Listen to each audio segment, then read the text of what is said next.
ठीक है, तो हम लोग क्या पढ़ रहे थे, पिछली क्लास में हम लोगों ने पढ़ा था क्ले मिनरल्स। उसमें हमने कल बात की थी कि कोई भी यूनिट की जो अगर बात करें क्ले की, तो फंडामेंटल जो यूनिट है, अगर एक एटम की बात करें क्ले के लिए या सॉइल के लिए, तो फंडामेंटल जो यूनिट है उसमें 3 चीज़ें पढ़े थे हम लोगों ने। ठीक, कौन कौन सी? एक आपको पढ़ी थी हम लोगों ने सिलिका सीट, एक हम लोगों ने पढ़ी थी ग्रेफाइट सीट, दूसरा हम लोगों ने पढ़ी थी ब्रूसाइट सीट। ठीक, सिलिका में क्या होता था? सिलिका में आपका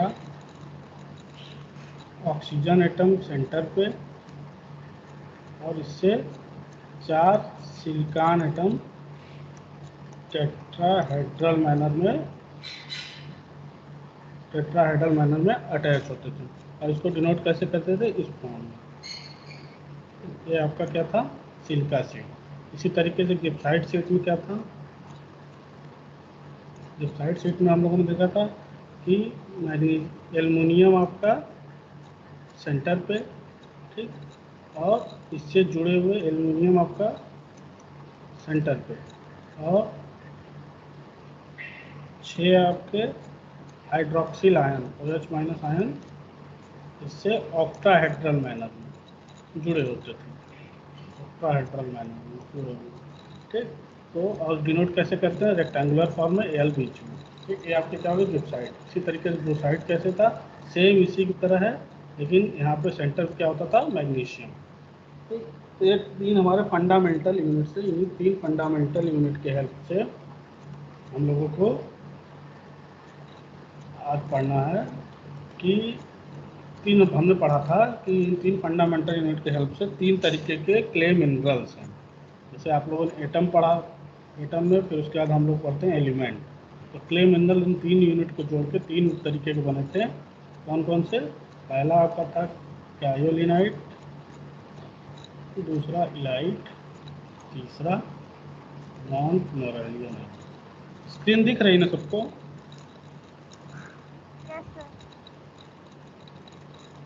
जो लिख रहे हो सबको विजुअल है ना?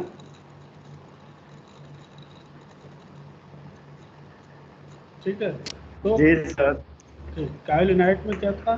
कायोलिनाइट में एक आपका सिंगल ग्रेफाइट सीट और एक सिलिका सीट आपस में जुड़ी होती थी। ठीक, और इनकी ये आपका सिंगल ग्रेफाइट सीट और सिलिका सीट जुड़ी होती थी, जिनकी थिकनेस कितनी होती थी? 7 एंगस्ट्रॉम। और ये किससे जुड़ी होती थी? दूसरे एटम से किस फॉर्म, कौन से बॉन्ड से जुड़ी होती हैं? यहाँ पे जो बॉन्डिंग होती है वो किस चीज़ की होती है? वो आपकी H2 बॉन्डिंग, हाइड्रोजन बॉन्डिंग। ये सबसे वीक बॉन्डिंग होती है। ये सब इतनी बातें हम लोगों ने पढ़ी थी। ठीक, इसका एग्जांपल क्या था? China clay. ठीक है, दूसरा हम लोगों ने इलाइट पढ़ा था। इलाइट में हम लोगों ने बात की थी कि 2 सिलिका के एटम एंड 1 गिब्साइट सीट जोड़ के बनती है। ठीक, कैसे? 2 सिलिका के इस तरीके से, एक आपका गिब्साइट या एलुमिना, और कैसे बॉन्डिंग कैसे होती है इनमें? कौन से बॉन्ड इसमें आपका होता है? आयनिक बॉन्ड, वो भी किस कौन से आयन का? पोटेशियम आयन का। ठीक, यहाँ पे जो बॉन्ड होता है वो आयनिक बॉन्ड होता है, और कौन सा? पोटेशियम आयन का बॉन्ड। ठीक, और इसका अगर एग्जाम्पल की बात करें तो एग्जाम्पल में क्या था आपका? Alluvial soil. ठीक, इसी तरीके से माउंट मोरेलियनाइट था। माउंट मोरेलियनाइट और थिकनेस इसकी कितनी थी? थिकनेस नियर अबाउट 10 एंगस्ट्रॉम के करीब थी। ठीक है, इसी तरीके से सेम आपका क्या है? माउंट मोरेलियनाइट का सेम स्ट्रक्चर होता है, सब कुछ सेम होगा, लेकिन इसमें कैसे बॉन्डिंग होती थी? इसमें जो होती थी वाटर, इसमें बॉन्डिंग होगी वो वाटर मॉलिक्यूल की बॉन्डिंग होती है। H2O bond. H2O बॉन्ड, इसमें जो बॉन्ड होती है वो H2O बॉन्ड होता है। ठीक, थिकनेस भी इसकी भी 10 एंगस्ट्रॉम होती है, 2 सिलिका के एटम, ठीक, और ये सबसे स्ट्रांग बॉन्ड होती है। और इसका एग्जांपल क्या था? Black cotton soil. Black cotton soil. तो अगर एक बार नोट करना हो तो नोट कर लो इसको, जो लोग नोट करना चाहते हैं।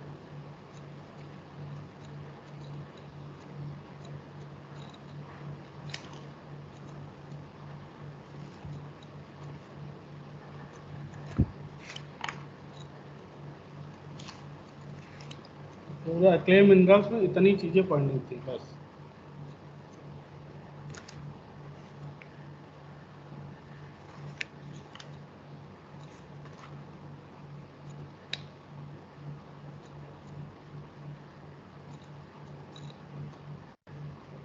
सर बॉन्ड स्ट्रेंथ किसकी ज़्यादा होती है, कैलोनाइट की या मॉन्टपोरेलाइट की? उस दिन आपने लिखवाया था कि H2 की सबसे ज़्यादा स्ट्रॉन्ग बॉन्डिंग होती है। H2, अच्छा एक मिनट, हाँ सॉरी सॉरी, हाँ उल्टा गलत लिखते हैं, सॉरी, अभी सही बोली। H2 की सबसे स्ट्रांग बॉन्ड होती है, गलत, ठीक है, और H2O सबसे वीक होता है, तभी तो टूट जाता है जल्दी। यहाँ गलत लिख दिया था हमने, इसको सुधार दीजिए थोड़ा।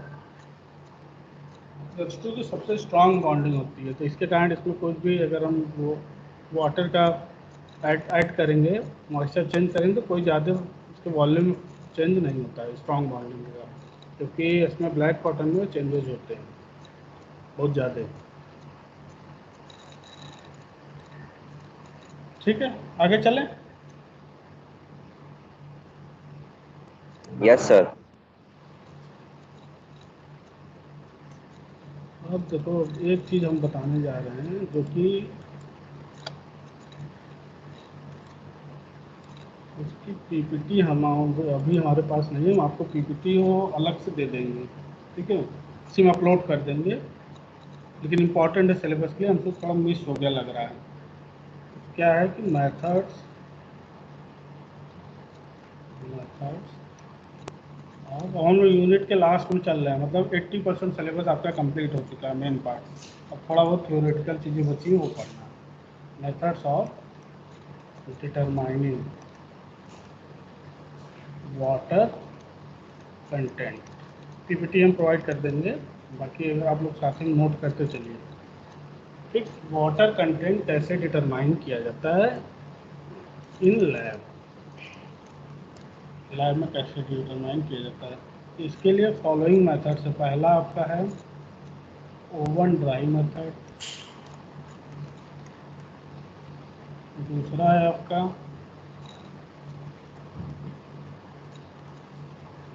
टिक्नोमीटर मेथड, एग्ज़ाम में पूछा जाता है लॉन्ग आंसर टाइप में, एक दो एक्सप्लेन करने भी आना चाहिए आपको। कैल्शियम कार्बाइड मेथड, चौथा है सैंड बाथ मेथड, पांचवा है अल्कोहल मेथड, और लास्ट है आपका torsion balance method, torsion balance या इंफ्रारेड। ये 6 मेथड होते हैं वाटर कंटेंट डिटरमाइन करने के लाइफ, ठीक है। सर चौथा कौन सा है? सैंड बाथ या SANDBATH है ना, इसकी बात कर रहे हो ना? Yes sir, yes. Sand bath, sand bath. Sir छठा कौन सा है? सर ब्लैक और density, sir density water method भी होता है क्या कोई? डेंसिटी वाटर मेथड नहीं होता है, density water method is use for determining specific gravity, G, G की वैल्यू के लिए डेंसिटी वाटर जी। मेथड होता है, ठीक है। लेकिन हाँ, अगर आपको पिक्नोमीटर मेथड आता है तो सेम वही डेंसिटी वाटर में लगता है, तो अगर जहाँ पे पिक्नोमीटर अवेलेबल नहीं होता वो डेंसिटी वाटर से भी निकाल सकते हैं, जी वो सर, मेथड इसके लिए वो नहीं। जो फॉर्मूला बात था सर, आप बोले हाँ तो हाँ, वो बताएंगे। उसी सर लिए बता इसी रहा हूँ। में आता है। हाँ, तो इसीलिए डेंसिटी जी बॉटल जो होता है वो स्पेसिफिक ग्रेविटी के लिए होता है, लेकिन हम इसकी हेल्प से इसको निकाल सकते हैं। ठीक है, डायरेक्टली आप नहीं निकाल सकते, तो उसके लिए पिक्नोमीटर चाहिए। ठीक, ये हमारे 6 मेथड है, नोट करते चल रहे हो ना? जी नोट सर। कर। तो पहला मेथड ओवन ड्राई, दूसरा पिक्नोमीटर, तीसरा कैल्शियम कार्बाइड, चौथा सैंड बाथ, ठीक, पांचवा एल्कोहल, लास्ट आपका टॉर्सर बैलेंस या इंफ्रारेड मेथड। ठीक है, अब थोड़ा सा इसमें बेसिक जानकारी एक एक चीज़ यहीं क्लियर करते हैं। पहला जो है ओवन ड्राई मेथड, ये आपका एक्यूरेट रिजल्ट देता है। ठीक है,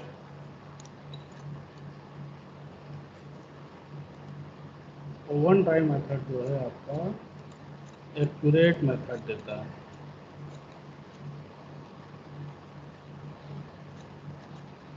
तो ये सब चीज़ें यही नोट कर लेना। हम एक एक पूरा एक्सप्लेन करेंगे, लेकिन एक साथ ही आपको ये चीज़ें मिल जाएंगे तो ज़्यादा क्लियर रहेगा। ठीक है, ओवन ड्राई मेथड जो होता है एक्यूरेट, अगर पूछा जाए कि इन 6 मेथड में सबसे एक्यूरेट रिजल्ट कौन देता है, तो oven dry method. Pycnometer method ये जो यूज होता है अगर हमको कोर्स ग्रेन सॉइल के लिए यूज करते हैं। कोर्स ग्रेन सॉइल के केस में अगर हमको वाटर कंटेंट पता करना हो तो हम पिक्नोमीटर मेथड यूज करते हैं। तीसरा है कैल्शियम कार्बाइड। ठीक, कैल्शियम कार्बाइड अगर हमको तुरंत रिजल्ट चाहिए, ठीक, रैपिड, तुरंत हमको रिजल्ट चाहिए कितना है वाटर कंटेंट सेल में, तो कैल्शियम कार्बाइड मेथड यूज करते हैं। सैंड बाथ मेथड और ये दोनों एल्कोहल मेथड, ये आपका क्या है, फील्ड मेथड है। फील्ड में अगर हमको पता करना हो कि कितना है, तो हम ये दोनों मेथड यूज करते हैं, जिसमें कि हमारा फील्ड वाले में एल्कोहल वाला जो है वो रैपिड है। फील्ड में अगर हमको तुरंत पता करना है तो एल्कोहल मेथड, बाकी दोनों फील्ड के हैं, सैंड बाथ और एल्कोहल मेथड।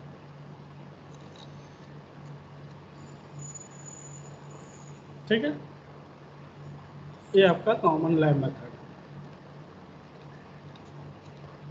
ये इतनी जितनी चीज़ें लिखे हैं अपने साथ ही तुरंत ही लिखते चलो।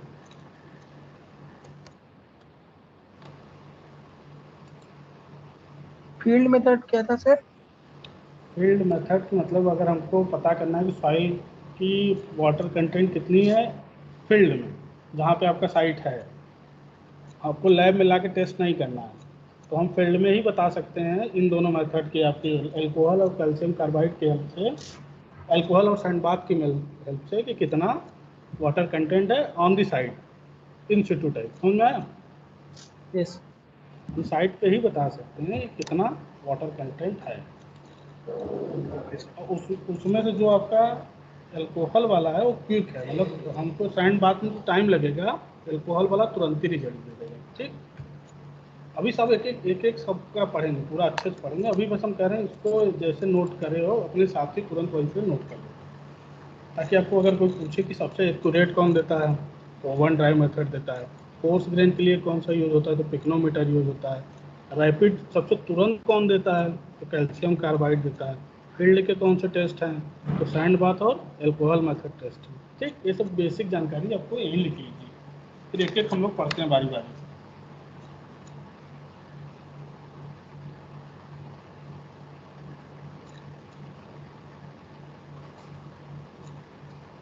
ठीक, आगे चलें, इसको रब करें। Yes sir.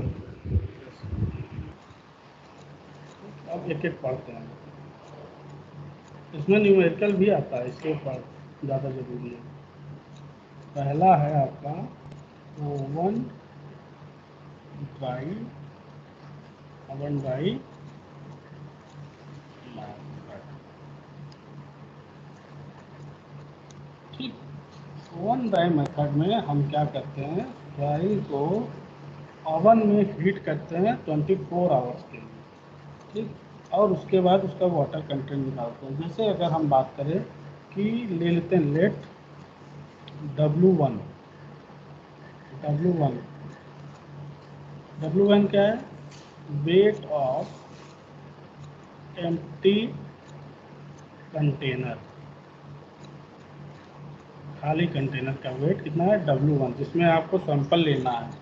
ठीक, फिर आप क्या करिए, उसमें जिस कंटेनर का वेट कर लीजिए, फिर उसमें जो आपको सैंपल लेना है कुछ ले, जितना आपको लेना है ले लीजिए। उसके बाद उसको वेट करिए, तो क्या हो जाएगा उसका वेट W2।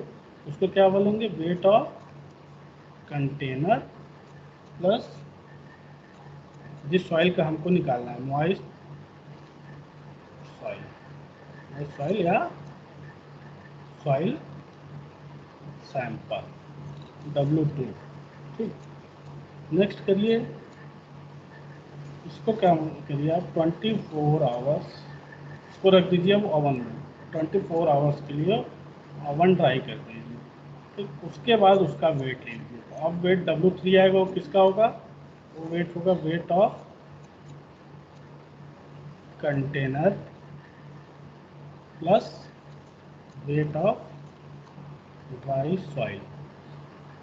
ठीक है, जब ओवन ड्राई करने के बाद 24 after 24 hours, after 24 hours oven dry करने के बाद W3 ले लीजिए उसका वेट। ठीक है, अब आपको पता है कि परसेंटेज वाटर कंटेंट कैसे कितना होता है, wait of water upon weight of solid into 100। ठीक, अब अगर हम वेट ऑफ वाटर निकालना हो तो क्या करें, किसको किसको माइनस करेंगे तो वेट ऑफ वाटर आ जाएगा, बताइए। W2 minus minus W3 W3 करेंगे। आ जाएगा ना, W2 में से W3 घटा दें, इसमें से इसको घटा दें, तो वेट ऑफ कंटेनर कट जाएगा। और मॉइस्ट सॉइल माइनस ड्राई कर दोगे तो जितना वाटर का है वही निकला हुआ है ना, तो आ जाएगा वेट ऑफ वाटर। और वेट ऑफ सॉलिड निकालना हो तो sir W3 minus W1। W3 minus W1 into 100। यहाँ से आपका आ जाएगा, ये फार्मूला है इस ओवन ड्राई मेथड का। ठीक, क्या करना है, पहले आपको खाली बर्तन लेना है, उसका वेट कर लीजिए W1। W2 किसका वेट लेना है, उसमें सैंपल जिसका हमको निकालना है वो रख दीजिए, उसका वेट कर लीजिए कंटेनर के सहित। फिर उसको 24 घंटे के लिए ओवन ड्राई कर दीजिए और उसके बाद उसका फिर से वेट ले लीजिए। फिर उसके बाद वही formula, weight of water upon weight of solid, weight को वाटर कैसे आएगा, W2 माइनस W3 कर दीजिए, W3 माइनस W1 करके सॉलिड निकाल लीजिए।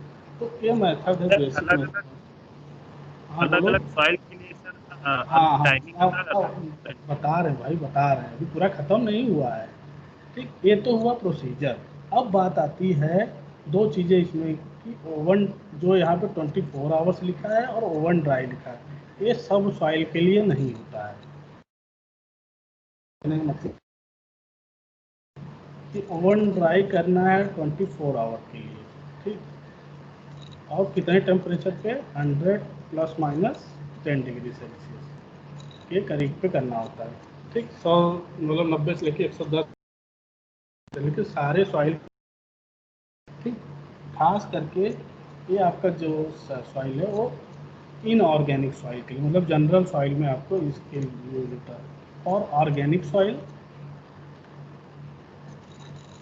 और ऑर्गेनिक सॉइल टेम्परेचर आपका जितना होता है वो होता है 70 प्लस, हाँ प्लस माइनस 10 डिग्री सेल्सियस। ठीक है, 60 से लेके 80 डिग्री सेल्सियस तक। ठीक, आपका ऑर्गेनिक सॉइल होते हैं। और साथ ही साथ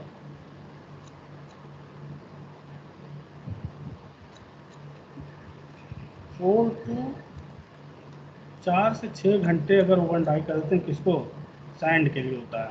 ठीक है, और वहीं 16 से 20 घंटा हमको चाहिए होता है क्ले के लिए।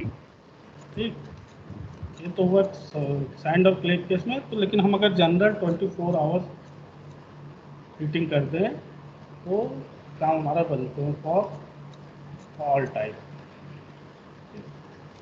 24 घंटे अगर हम कर देते हैं तो कोई दिक्कत नहीं, टाइमिंग में कोई दिक्कत नहीं होनी है ज़्यादा। लेकिन टेम्परेचर अगर आप कंट्रोल, खास करके ऑर्गेनिक सॉइल के केस में, ठीक, ऑर्गेनिक सॉइल के केस में 60 से लेकर 80 डिग्री सेल्सियस तक का टेम्परेचर रखते हैं, और अदर सॉइल में 100 से 90 से लेकर 110 तक का। ऐसा क्यों करते हैं, ठीक, अगर मान लीजिए ऑर्गेनिक सॉइल है उसको हम 100 डिग्री सेल्सियस पे कर देंगे, क्या होगा चलिए बताइए। ऑर्गेनिक। उसके पार्टिकल मेल्ट कर सकते हैं सर। हाँ, तो बात आती है कि जो उसके ऑर्गेनिक कंटेंट है वो जल जाएगा। सॉइल का स्ट्रक्चर ही, जैसे सॉइल में अगर कार्बन है, कुछ ऐसे ऑर्गेनिक चीज़ें हैं, तो सॉइल का स्ट्रक्चर ही चेंज कर जाएगा अगर हम हाई हीटिंग करते हैं।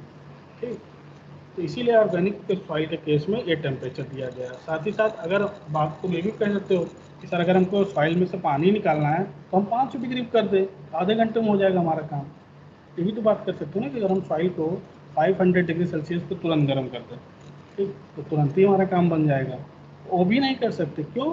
क्योंकि उस केस में फिर वही प्रॉब्लम है ना, सॉइल अपनी जो स्ट्रक्चर है सॉइल का वो चेंज हो जाएगा, और साथ ही साथ जो स्ट्रक्चर में उसके वाटर है, आप वाटर तो रिमूव कर ही देंगे, लेकिन जो मॉइस्चर उसने गेन किया वही रिमूव करोगे ना।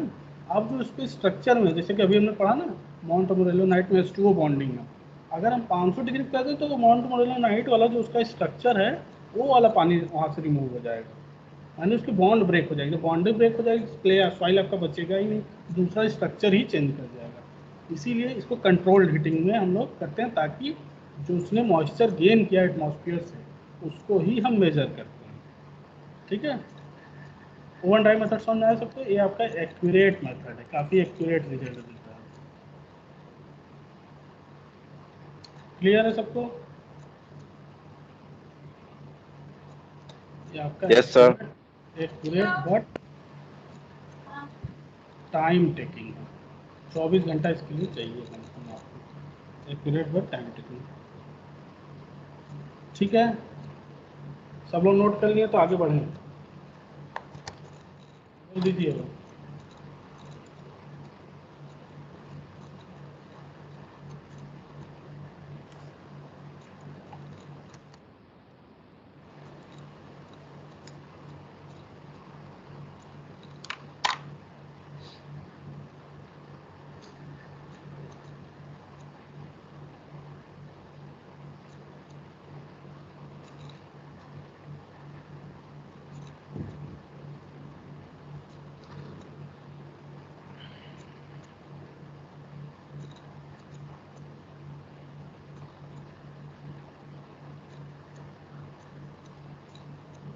कर लिए नोट?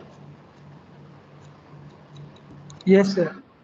जिनका देखो, जिनका अगर लिखने में छोटा करे तो स्क्रीनशॉट ले लिया करो, तुरंत काम बन जाएगा।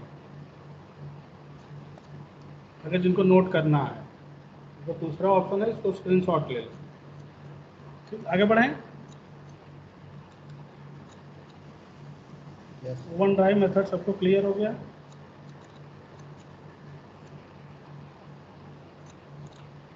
ठीक, नेक्स्ट हमारा मेथड है दूसरा मेथड, खास इस पे खास करके न्यूमेरिकल आते हैं। पहले मेथड और दूसरा मेथड ही इंपॉर्टेंट हो जाते हैं, बाकी सबकी तो थोड़ी भी आपको जानना जरूरी है। दूसरा हमारा मेथड है इकोनोमीटर मेथड। ठीक, ये किसके लिए है? It is use for course grand soil, course grand soil में यूज के लिए हम यूज करते हैं। अब बात आती है कि पिकनोमीटर क्या है। तो पिकनोमीटर हमारा जो है, पिकनोमीटर क्या है? एक ग्लास बॉटल है, ठीक, ग्लास की बॉटल होती है, कुछ इस तरीके का शेप होता है उसका।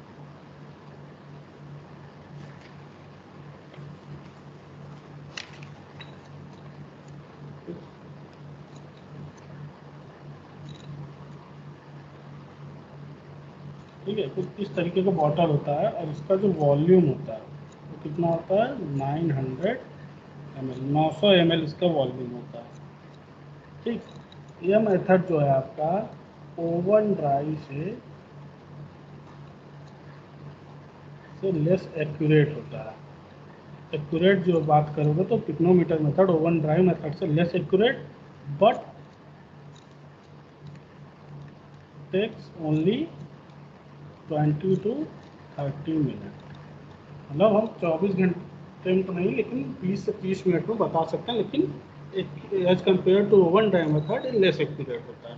ठीक, पिकनोमीटर क्या है? एक ग्लास की बोतल है जिसका वॉल्यूम 900 ml होता है। ठीक है, अब हम क्या करते हैं, सबसे पहला काम हम सॉइल पहले हम क्या करेंगे, जो पिक्नोमीटर है उसका वेट लेते हैं, तो उसको बोलते हैं W1। W1 क्या है, वेट ऑफ एम्प्टी पिक्नोमीटर। ठीक। दूसरा उसके बाद क्या करते हैं, हम इसमें सैंपल ऐड कर देते हैं। सैंपल ऐड करने के बाद वेट लेते हैं, तो क्या किसका वेट हो जाएगा, वेट ऑफ, हाँ सर, तो क्लास लेने बताएंगे, वेट ऑफ पिक्नोमीटर प्लस इसमें सॉइल सैंपल ऐड करने के बाद किसका वेट, इन दोनों का वेट। ठीक। उसके बाद आप क्या करेंगे, पहला काम आपको खाली वाले का, एक खाली बॉटल है उसका वेट लेना है। ठीक। दूसरा आपको क्या करना है, इसी बॉटल में आपने 5 सॉइल सैंपल भर दिया, यहाँ पे क्या भर दिया, सॉइल सैंपल, उसका वेट ले लिया। तीसरा क्या करना है, W3, तीसरा लेना है, इसको बॉटल को पूरा खाली कर दीजिए, जितनी मिट्टी भरे थे। ठीक। नहीं सॉरी, खाली नहीं करना है, इसमें क्या करना है, आपको वाटर ऐड कर देना, जितना मिट्टी भरे हैं इसमें, इसी में आपको वाटर ऐड कर देना है। तो क्या लिखेंगे,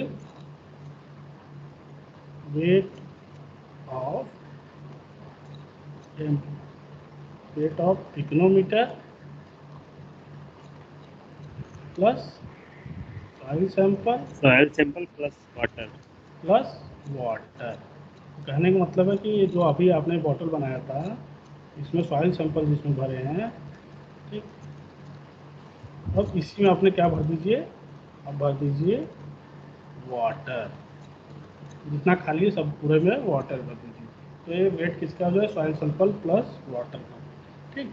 और इसके बाद क्या करिए, लास्ट स्टेप, पूरा बॉटल को खाली कर दीजिए, उतना बस वेट करने के बाद खाली कर दीजिए।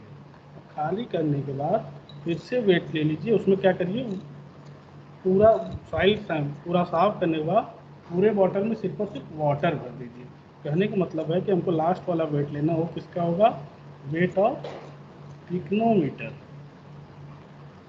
Plus water fill fully fully water filled, यानी ये आपका बॉटल और इसमें क्या रहे, सिर्फ और सिर्फ वाटर। ठीक। तो सर थर्ड वाले में सर, थर्ड वाले में जो वाटर फिल करेंगे तो फुल्ली करेंगे या फिर? थर्ड वाले में आपको जितना सारे सैंपल लिए हैं, उसके बाद उसमें वाटर जितनी खाली जगह है पूरा, जब तक 900 ml का वॉल्यूम है, पूरा बॉटल भर दीजिए। उसके बाद उसका वेट लेना है, ये नहीं कि 2 ml डालना है, 4 ml, पूरा बॉटल फिल करिए। ठीक, वाटर फिल फुल्ली। ठीक। लेकिन इसमें क्या रहेगा, सॉइल सैंपल रहेगा। लास्ट वाले में क्या है कि पूरा बॉटल सब एकदम साफ कर दीजिए, उसके बाद सिर्फ और सिर्फ उसमें पानी भर दीजिए। ठीक। उसका वेट, यानी wait of pycnometer plus fully water field. ठीक। तो जो हमारा परसेंटेज वाटर कंटेंट आएगा, फिर चौथा नंबर वो बता दीजिए। हाँ, चौथा W4। W4 जो है ये है, आपने बॉटल जो आपकी पिक्नोमीटर है उसको पूरा खाली कर दीजिए।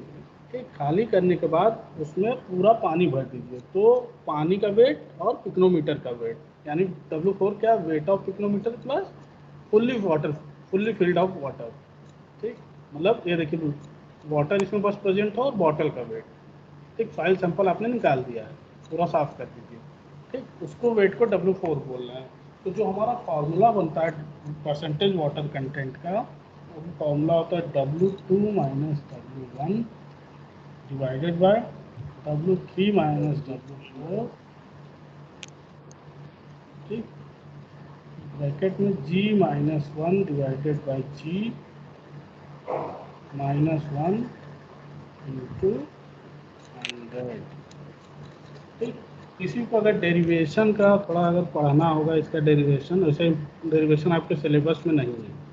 ठीक। आपको ये फार्मूला आता है, डेरिवेशन अगर पढ़ना है तो इसके अरोरा में अच्छे से लिखा हुआ है पूरा, कैसे W2 आया, कैसे क्या आया, वहाँ से पढ़ सकता है। मतलब वहाँ से नहीं समझ में आता तो हमसे पूछ सकता है, हम बता देंगे, लेकिन ये इम्पोर्टेंट नहीं है। मेथड में इम्पोर्टेंट है पिक्नोमीटर मेथड फार्मूला। फार्मूला क्या है, W2 minus W1 upon W3 minus W4 into G-1 divided by G-1 into 100, वेयर G क्या है, स्पेसिफिक ग्रेविटी।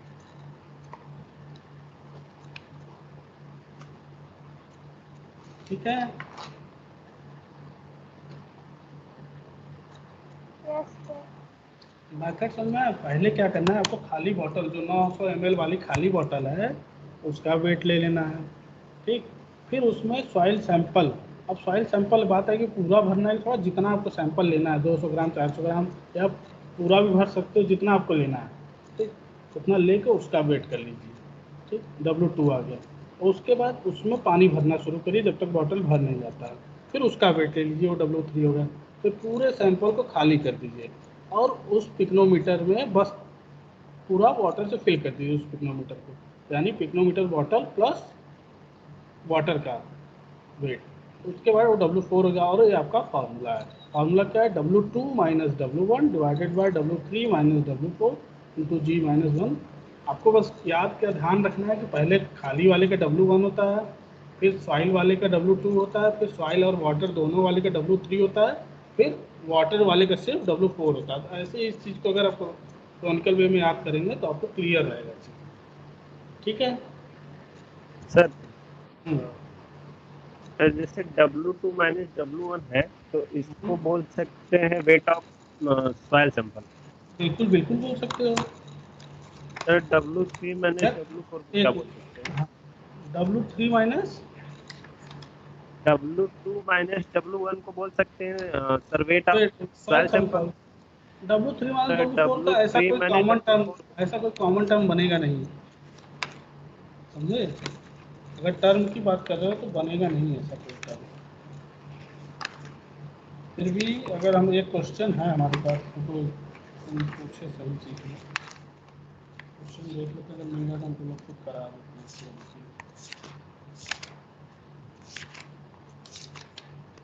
हम क्वेश्चन हमारे पास तो अभी नहीं दिख रहा है, बुक में है। ठीक, बुक में देखिएगा एक क्वेश्चन दिया होगा। ठीक, वहाँ पे W1 W2 नहीं दिया है। ठीक, वहाँ बोल दिया है yes sir weight weight of of soil soil sample. Sample. ठीक, तो इतना आपको ये चीज़ ध्यान होनी चाहिए कि W2 माइनस W1 क्या होता है, सॉइल सैंपल। ठीक, तो क्वेश्चन इस तरीके से भी पूछे जा सकते हैं। ठीक है, तो आपको बेसिक ये अगर चीज़ें पता है कि W1 क्या है, खाली वाले का है, सॉइल सैंपल ऐड कर दोगे तो W2 हो जाएगा, W3 वाटर ऐड कर दोगे W3 हो जाएगा, फिर सब खाली करके सिर्फ वाटर ऐड कर दोगे W4 हो जाएगा। और फार्मूला अगर याद हो तो काम हो जाएगा। हेलो। हेलो। तो हमको मेल करो पहले, फिर क्लास में। ठीक, तो पिक्नोमीटर मेथड समझ में आया।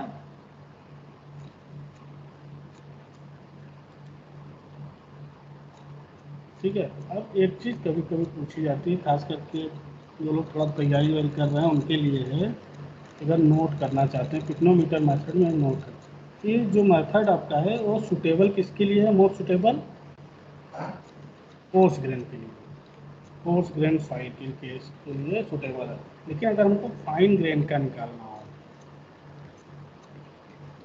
फाइन ग्रेन का हमको पिक्नोमीटर की हेल्प से निकालना हो, तो क्वेश्चन आता है कि क्या क्या चेंज होता है। ठीक, तो हम क्या करते हैं, जब अभी तक हमने पानी के साथ वाटर वाटर उसमें मिक्स करते थे, तो वाटर की जगह पे instead of water kerosene, oil डालते हैं oil. Kerosene oil is use. ठीक, तो एक चीज़ ध्यान रखिएगा, अगर फाइन ग्रेन के केस में करते हैं तो केरोसिन ऑयल यूज होता है। वाटर की जो अभी तक वाटर उसमें भर के वाटर रिमूव करते थे उसकी जगह केरोसिन ऑयल यूज होता है। ठीक,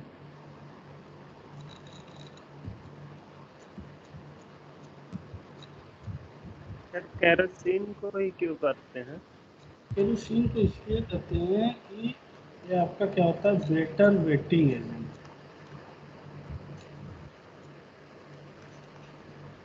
WTIN, समझे, WTTIN सबसे अच्छा वेटिंग एजेंट है। अब वेटिंग एजेंट मतलब समझो कि हिंदी में क्या बोलें, जैसे वाटर रिपेलिंग और सुने हो वाटर एडेंट दो होते हैं ना, कौन सा रिपेल और अट्रैक्टिव।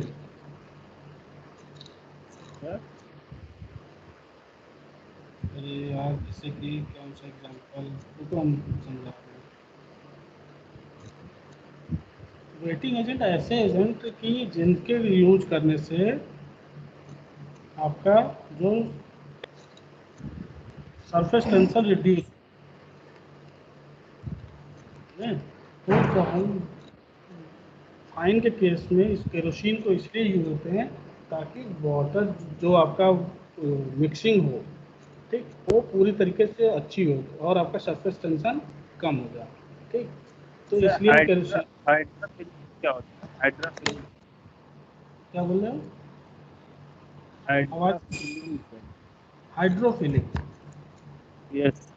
एक होता है हाइड्रोफिलिक, वही बता रहे हैं ना, एक होता है हाइड्रोफोबिक, दो होते हैं, ठीक। ये आपका फिलिक टाइप है, समझे। हाइड्रोफिलिक मतलब वाटर लविंग, वाटर लविंग। दूसरा वाटर हेटिंग। अब हेट और लव तो समझते ही हो, जी सर। समझते। फोबिक मतलब उससे हेट करना, उससे दूर भागना, मतलब ऐसा एजेंट अगर उसको ऐड कर दिया तो वाटर रिपेल करेगा, भगाएगा, वाटर को अपने पास आने नहीं देगा। और फिलिक मतलब ऐड होना, मतलब जुड़ना, लव करना, ठीक। तो ऐसा एजेंट जो अगर आप ऐड कर रहे हैं तो वाटर को अपने पास अट्रैक्ट करे। जैसे आप घर और बनते हैं तो जब आप डीपीसी प्रोवाइड करते हैं तो वहाँ पे हाइड्रोफोबिक एजेंट प्रोवाइड करते हैं, ठीक। डैम प्रूफ कोर्स जो प्रोवाइड करते हैं उसमें हाइड्रोफोबिक क्यों प्रोवाइड करते हैं? क्योंकि वाटर आए तो उसको रिपेल करें, हेट करें, वाटर को हेट करें, अपने पास आने ना दे। तो वहाँ पे हाइड्रोफोबिक, अगर वहाँ पे हाइड्रोफिलिक प्रोवाइड कर दोगे तो क्या होगा? वहाँ पे हाइड्रोफिलिक प्रोवाइड करने से क्या होगा? वो वाटर को और अट्रैक्ट करने लगेगा अगल बगल की, तो आपका डीपीसी में गड़बड़, इसलिए हाइड्रोफोबिक वहाँ यूज होता है। तो ये जो केरोसिन है सेम है हाइड्रोफोबिक लाइक, समझ आया? सर एक बार फिर से बता दीजिए। किसको बताएं कि क्या चीज़ बताएं? सर यही मतलब कि केरोसिन क्यों यूज करते हैं? केरोसिन जो होता है बेटर वेटिंग एजेंट होता है, जिसके कारण सरफेस टेंशन उसकी कम होती है, ठीक। तो फाइन ग्रेन में जो आपका काफ़ी फाइन सॉइल होगी उस केस में वाटर को रिपेल करने के केस, रिपेल दूर हटाने के लिए हम क्या करते हैं ताकि वाटर के उसमें बॉन्डिंग ना होने पाए आपस में, समझे। इसके लिए हम यूज़ करते हैं केरोसिन ऑयल, फाइन ग्रेन। जबकि कोर्स ग्रेन में आपके ऑलरेडी दूर दूर पार्ट के लिए बॉन्ड स्ट्रांग नहीं है, ठीक। तो वहाँ पे वाटर यूज कर सकते हैं, लेकिन इस केस में हम क्या करते हैं फाइन ग्रेन में कुछ ऐसे एजेंट जो कि सरफेस टेंशन कोई एक्स्ट्रा फोर्स ना लगने दें उसको, इसके लिए हम केरोसिन ऑयल यूज करते हैं, ठीक। थोड़ा बहुत समझ में आया, थोड़ा बहुत तो भी समझना है बस, सिलेबस का नहीं चाहिए, सिलेबस के बाहर की चीज़ है। थोड़ा बहुत आया कि नहीं?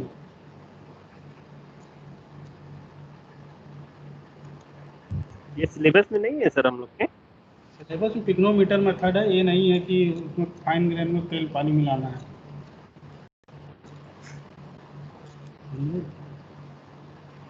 सिलेबस का पार्ट आपके वो पिग्नोमीटर मेथड है, लेकिन एक कोर्स ग्रेन फाइन ग्रेन अपने लिए हम बता रहे हैं कि तुमको अगर कोई पूछे कि फाइन ग्रेन में क्या यूज करते हैं, कभी कोई एग्जाम में खास करके उसमें कॉम्पिटेटिव एग्जाम में आता है कि फाइन ग्रेन में अगर हमको यूज़ करना है तो केरोसिन यूज़ करते हैं। केरोसिन क्यों करते हैं? तो बेटर वेटिंग एजेंट होता है, ठीक। ये सब चीज़ें थोड़ा जो लोग तैयारी कर रहे होंगे उनके लिए बता रहे हैं, बाकी सिलेबस में इतनी चीज़ें नहीं लिखी हैं आपको, ठीक। आगे चलें, नेक्स्ट कौन सा मेथड था? Sir calcium. ठीक, तो तीसरा मेथड था आपका कैल्शियम,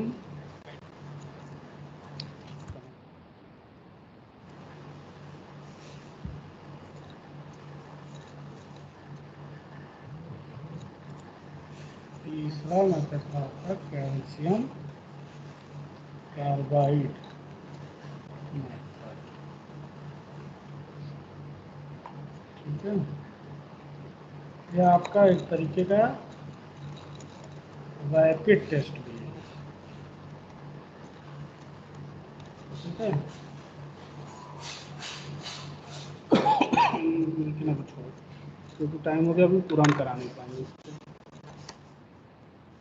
तो कैल्शियम कार्बाइड होता क्या, अभी इस पर बात करें तो थोड़ा बहुत। कैल्शियम कार्बाइड क्या है, कोई जानता है इसके बारे में?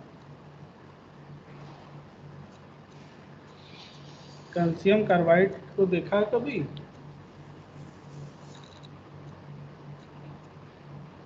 सर देखे तो नहीं है, नाम जानते हैं। पटक दौड़ा के मारेंगे किसी को,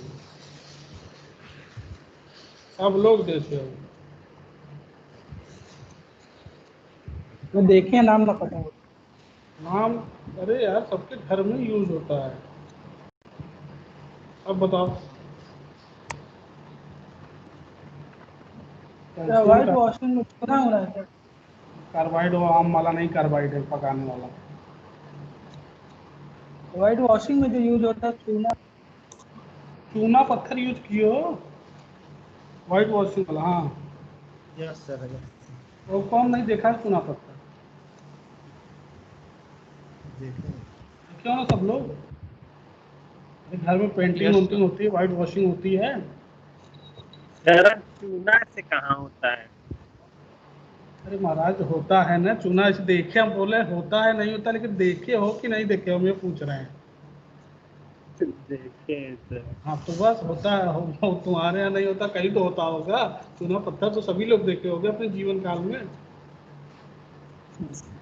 तो जीवन कैल्शियम का कार्बाइड मतलब है। उसी को बोलते हैं कैल्शियम कार्बाइड। ठीक है, तो कैसे रिएक्ट कर, आपको पता है चूना पत्थर को कभी पानी में डाले हो? बचपन में कभी खेले हो जी चूना? सर, क्या जलने होगा? लगता है सर, बस जलने लगता है ना, जलने उसी का। लगता है। हाँ उसी का एक्सपेरिमेंट है ये। चलिए नेक्स्ट क्लास में बात करेंगे इस पर, ठीक। Okay sir. Thank you. Thank you thank you sir. Sir. Thank you sir. Thank you.